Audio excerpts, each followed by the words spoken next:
स्वतंत्रता दिवस के अवसर पर उत्तराखंड के राज्यपाल लेफ्टिनेंट जनरल सेवानिवृत्त गुरमीत सिंह ने राजभवन में ध्वजारोहण किया।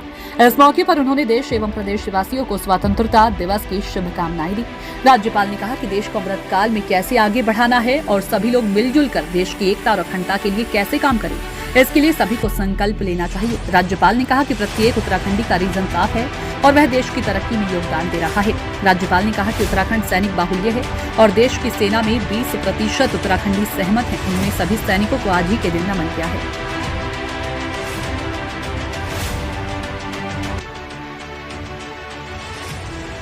सबसे पहले मेरी आप सबको क्या आज का जो शुभ अवसर क्षण है, ये वक्त है हम सबको उन शहीदों को, उन आज़ादी के सेनानियों को, उन आंदोलनकारियों को जिन्होंने अपने प्राणों की आहुति दी, संघर्ष किया और फिर हमको आज़ादी प्राप्त हुई। ये 77वें इंडिपेंडेंस डे पर आज उनको मैं नमन करता हूँ और ये उन्हीं के मैं कहूँगा कि बलिदानी थी, उन्हीं का योगदान था जिसके कारण आज हम आजाद हैं। महान स्वतंत्रता सेनानियों के त्याग, बलिदान, शौर्य और संघर्ष को मैं नमन करता हूं और उनको श्रद्धांजलि अर्पित करता हूं। आज हम सब के लिए महत्वपूर्ण दिन है और ये इम्पोर्टेंट है कि हम संकल्प लें कि आने वाले अमृत काल के अंदर में हम क्या हासिल करेंगे, हमारा मिशन क्या है और हम किस तरफ देख रहे हैं।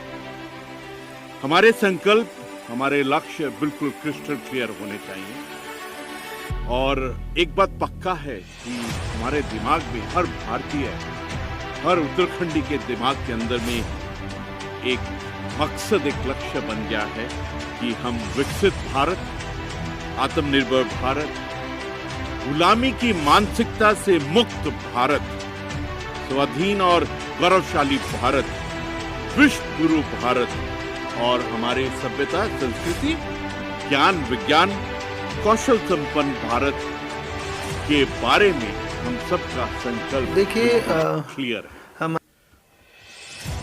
भारत जिस प्रकार आत्मनिर्भरता की तरह बढ़ा है और हर एक भारतीय एक नए स्टार्टअप, एक नई टेक्निक, नई टेक्नोलॉजी, नए स्किल को अपना रहा है, तो पूर्ण विश्वास है कि भारत आत्मनिर्भर राष्ट्र बनेगा।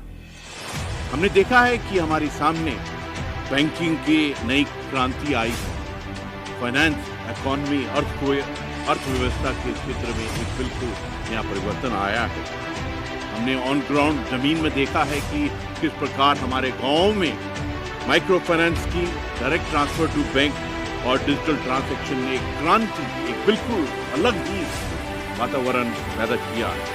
आजकल इस क्षण के अंदर में लेन देन सरल, सुगम और ट्रांसपेरेंट हुआ है और पूरे विश्व के जो डिजिटल ट्रांजैक्शन होते हैं उसमें 40% से भी ज्यादा जो डिजिटल ट्रांजैक्शन है वो भारत के हैं। तो दिखाता है कि किस प्रकार टेक्नोलॉजी, डिजिटल और बैंकिंग की सेंस के अंदर में भारत ने एक अलग ही प्रगति की।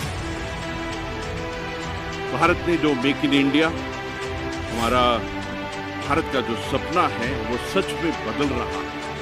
तो ऐसा लगता है कि आज जो संकल्प ले रहे हैं, देखिए देना, उसको हासिल करना हम सब के लिए सबकी एक इन्वॉल्वमेंट है।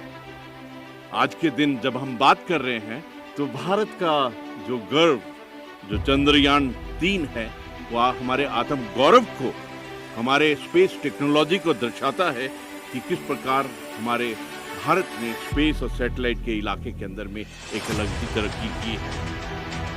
अर्थव्यवस्था में जो प्रगति हो रही है, नए प्रतिमान बना रहे हैं हम सब मिलकर और भारतीय मिलकर, और अब विश्व की 5वीं सबसे बड़ी अर्थव्यवस्था बनी है और दृश्य, मिशन, लक्ष्य बिल्कुल क्लियर है कि किस प्रकार 5 ट्रिलियन और उससे ऊपर 10 ट्रिलियन की तरफ जाना है और किस प्रकार 5वें पायदान से 30वें पायदान तक जाना है।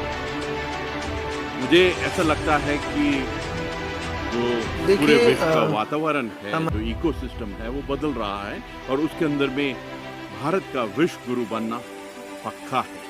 और इसलिए जरूरी है कि हर भारतीय समझे कि विश्व गुरु का अर्थ क्या है। ज्ञानवान भारत, विश्व कल्याण के लिए तैयार भारत। और जिस प्रकार हमने G20 के अंदर में भी वसुदेव कुटुंबकम का भावना को प्रकट किया है, तो ऐसा लगता है कि वो समय आ गया है कि भारत किस प्रकार से विश्व के लिए एक लीडिंग फोर्स बन रहा है और अवश्य ही आने वाले समय में बनेगा। हर एक उत्तराखंडी को मैं आज के दिन मुबारकबाद देना चाहता हूँ और देवभूमि प्रगति की निरंतर के लिए अग्रसर है। अभी हाल ही में जो G20 की 3 मीटिंग्स हुई थी, उसके सफलतापूर्ण आयोजन ने एक चीज दिखा दी है कि किस प्रकार हमारी एक अलग पहचान है, किस प्रकार पूरी दुनिया उत्तराखंड को एक अलग एक्सीलेंस होटल के ऊपर में मानती है। 4 धाम की यात्रा और कांवड़ यात्रा सफल संचालन से चल रही है। 5वें धाम के रूप में जो एक भव्यता से और देशभक्ति की भावना से सैन्य धाम का निर्माण हो रहा है, अपने आप में एक बहुत बड़ा कीर्तिमान है। मैं आज के इस अवसर पर जितने भी सरहदों पर हमारे सैनिक हैं और उत्तराखंड के तो सैनिक बहुत संख्या में हैं, इसीलिए सैन्य बाहुल्य प्रदेश माना जाता है। लगभग 20% जो भारतीय सेना के उत्तराखंडी जवान हैं, मैं उन सबको और हर एक भारतीय जवान को आज के दिन नमन करता हूं और उनको इस समय में याद करते हैं कि ये उनकी मेहनत है, उनकी लगन है, परिश्रम है, साहस, शौर्य और पराक्रम और बलिदान का जो उनको परिचय देते हैं, वो हर एक भारतीय को राष्ट्र निर्माण, समाज निर्माण के लिए की तरफ ले जाता है। आज हमको संकल्प अवश्य लेना है एक भारतीय को, और मुझे ऐसा लगता है कि जो गुलामी की मानसिकता से उससे मुक्ति प्राप्त करके अपनी सेल्फ वर्थ, सेल्फ वैल्यू की भारत और भारतीय चीज क्या है, इस चीज के अंदर में अपना एक अलग ही अपने आत्मा के और अपना जहन के अंदर में